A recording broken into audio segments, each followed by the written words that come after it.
नमस्कार। Industrial dispute act 1947 को लेके मैं पिछले कुछ समय से आपके साथ हूँ और हम बात कर रहे हैं अथॉरिटीज़ अंडर द एक्ट, यानी कि अधिनियम के अधीन प्राधिकारीगण। और इन प्राधिकारीगणों में हमने वर्कर्स कमेटी के प्रावधानों को देखा, हमने समझौता अधिकारी के प्रावधान, कौन व्यक्ति हो सकता है, किस तरह का काम है, और समझौता बोर्ड की समझौता बोर्ड कंसिलिएशन बोर्ड क्या होता है, इसको जानने का, समझने का प्रयास किया। और इस दौरान ये बात निकल के आई कि चाहे वो कार्य समिति हो और फिर चाहे वो समझौता अधिकारी हो, कंसिलिएशन ऑफिसर या फिर कंसिलिएशन बोर्ड, इनका काम यही है कि मध्यस्थता के द्वारा, मीडिएशन के द्वारा बातचीत की जाए और औद्योगिक विवाद, इंडस्ट्रियल डिस्प्यूट के संदर्भ में कोई रास्ता तलाशा जाए, क्योंकि ये इस थ्योरी पे काम करते हैं कि बातचीत से ही बड़ी से बड़ी समस्याओं का समाधान संभव है। आओ बैठें, बात करें और बातचीत से आपस के जो मतभेद हैं उनको दूर करें, यानी कि काम है मुख्य रूप से मध्यस्थता का। और मैंने जैसा कि आपको इनके जो कंसिलिएशन ऑफिसर और कंसिलिएशन बोर्ड की जो कार्यशैली थी उसके संदर्भ में स्पष्ट कर दिया था कि ये कोई न्याय निर्णय प्रक्रिया इसको नहीं समझा जा सकता, ये सामान्यतः है, स्पष्टतः है, एक मध्यस्थता के संदर्भ के अंदर अपनाई जाने वाली प्रक्रिया है।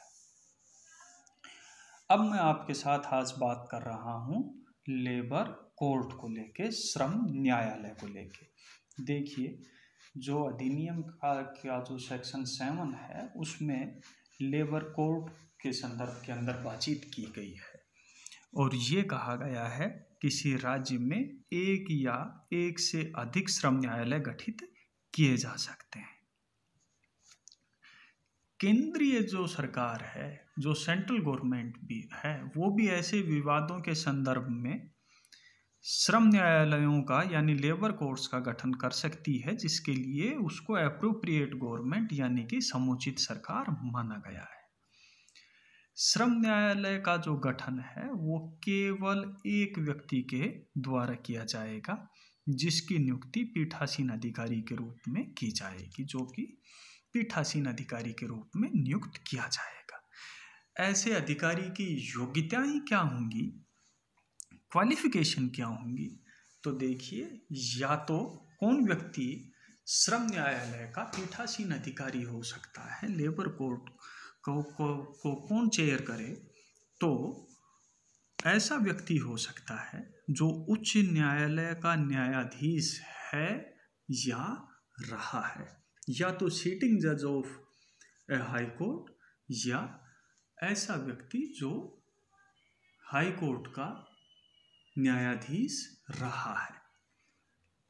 दूसरा, वो मिनिमम 3 साल तक या तो जिला न्यायाधीश रहा हो या अतिरिक्त जिला न्यायाधीश रहा हो, या तो डिस्ट्रिक्ट जज, डीजे या एडीजे। कितने साल तक? मिनिमम 3 साल तक। हाई कोर्ट के संदर्भ में ऐसा कोई प्रावधान नहीं है कि हाई कोर्ट का तो या तो सीटिंग जज हो या कोई ऐसा व्यक्ति हो जो कभी हाई कोर्ट जज रहा है, उनके मिनिमम टेन्योर के संदर्भ में कोई प्रावधान नहीं किया गया है।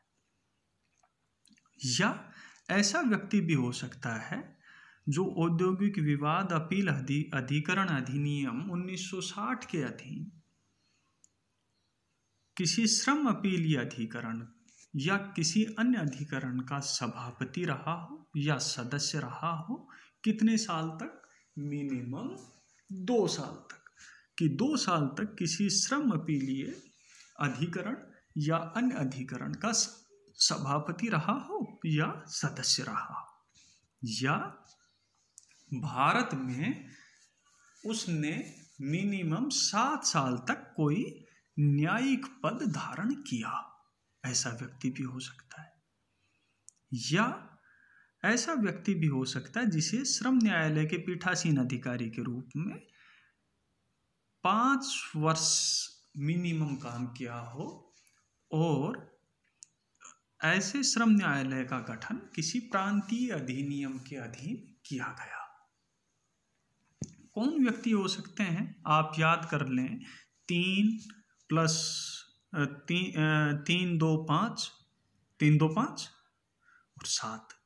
देखिए, 3 साल तक डीजे, यही डीजे, 2 साल तक सभापति या सदस्य किसी श्रम अपीलीय अधिकरण का, 5 साल तक 3 2 5 और 7, 5 साल तक ऐसा पीठासीन अधिकारी किसी श्रम न्यायालय का जिसका गठन किसी प्रांतीय अधिनियम के अधीन किया गया हो, या 7 साल तक उसने कोई न्यायिक पद धारण किया हो, और इन सब से ऊपर या तो हाई कोर्ट का न्यायाधीश है या रहा है।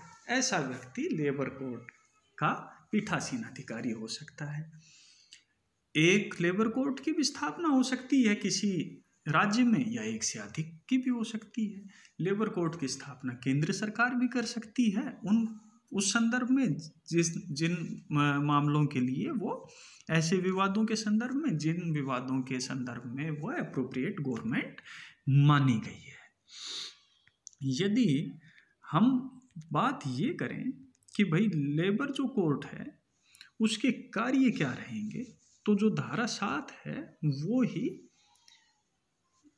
कार्यों के संदर्भ में भी प्रावधान करती है, और जो काम हैं वो मुख्यतः इस तरह के हैं कि या तो जो नियोजक है वो स्टैंडिंग ऑर्डर जारी कर देते हैं कई बार, और ऐसे जो स्टैंडिंग ऑर्डर हैं, जो स्थायी आदेश हैं, उनकी वैधानिकता की जांच करना पहला।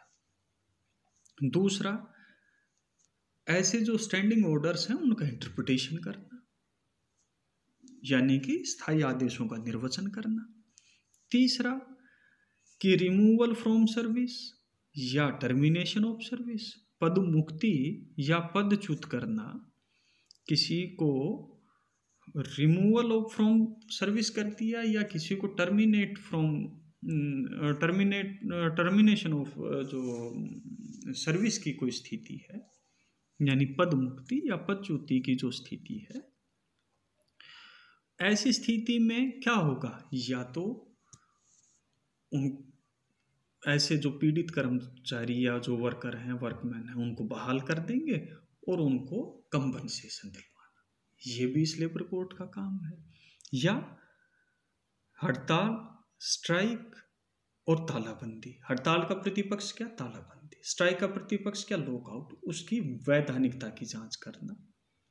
या शेड्यूल 3 में जो उल्लेखित विषय हैं उनके अतिरिक्त कोई विषय जो उनको सौंपा जाए। तो काम क्या करेगा लेबर कोर्ट? कि स्टैंडिंग ऑर्डर जो हैं उनकी वैधानिकता का परीक्षण करना, स्टैंडिंग ऑर्डर्स का इंटरप्रिटेशन करना, रिमूवल फ्रॉम सर्विस और टर्मिनेशन ऑफ सर्विसेज की स्थिति के अंदर जो पीड़ित कर्मचारी है उसको रीइंस्टेट करना, यानी उसको बहाल करना और उसको कंपनसेशन दिलवाना, प्रतिकर दिलवाना।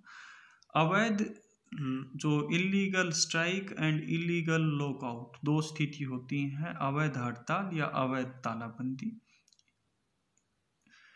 उस स्थिति में इनकी भूमिका महत्वपूर्ण हो जाती है कि क्या कोई कंसर्न स्ट्राइक या क्या कोई लॉकआउट अवैध है या इलीगल है या नहीं है। और ये इसके अतिरिक्त जो शेड्यूल 3 के का कोई विषय जो उनको समय समय पे सौंपा जाए। तो जो श्रम न्यायालय है उनका जो गठन है वो धारा 7 में किया गया है। कौन व्यक्ति हो सकता है, उसके जो योग्यताएं हैं उसके संदर्भ में बात की, इसके कार्यों के संदर्भ में बात की। अगले वीडियो में मैं बात करूंगा ट्रिब्यूनल के संदर्भ में।